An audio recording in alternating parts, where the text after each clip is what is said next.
مرسی T V, پیغام رحمت۔ کتنے سالوں میں قرآن نازل ہوا؟ صرف یہ کیوں بیان کیا جاتا ہے کہ قرآن شب قدر میں نازل ہوا ہے؟ ماشاءاللہ، بہت اچھا سوال بھائی کا۔ بھائی کو قرآن سے کتنی محبت ہے، اللہ قرآن کی محبت ہم لوگوں کے دلوں میں بھی بھر دے، کوٹ کوٹ کے بھر دے، آمین۔ بھائی نے جو سوال پوچھا ہے، اس کو سمجھنے کے لیے بہت آسان طریقہ ہے۔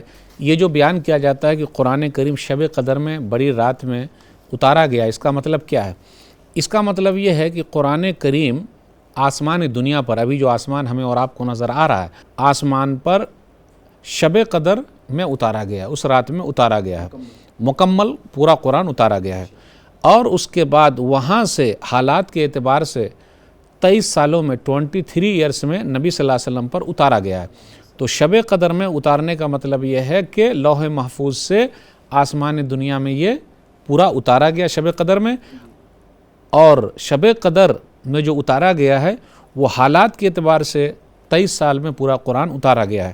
قرآن کریم کی ایک آیت پر غور کیجئے، سورہ اسراء سورہ نمبر 17 آیت نمبر 106، وَقُرْآنًا فَرَقْنَاهُ لِتَقْرَأَهُ عَلَى النَّاسِ عَلَىٰ مُكْثٍ وَنَزَّلْنَاهُ تَنزِيلًا، اور قرآن کو ہم نے تھوڑا تھوڑا کر کے اس لیے اتارا ہے تاکہ آپ اسے آسانی سے لوگوں کو سنائیں، اور ہم نے خود ہی اسے بتدریج نازل فرمایا ہے، یعنی دھیرے دھیرے نازل کیا، حالات کے اعتبار سے نازل کیا ہے۔ تو شب قدر میں لوح محفوظ سے دنیاوی آسمان پر اترا، اور دنیاوی آسمان سے دنیا کے اندر 23 سال کے عرصے میں نبی صلی اللہ علیہ وسلم پر اتارا گیا ہے۔ ھذا ما عندی واللہ اعلم بالصواب۔ مرسی ٹی وی کے مزید ویڈیوز کے لیے ہمارے چینل کو سبسکرائب کریں اور بیل آئیکن کو کلک کرنا نہ بھولیں۔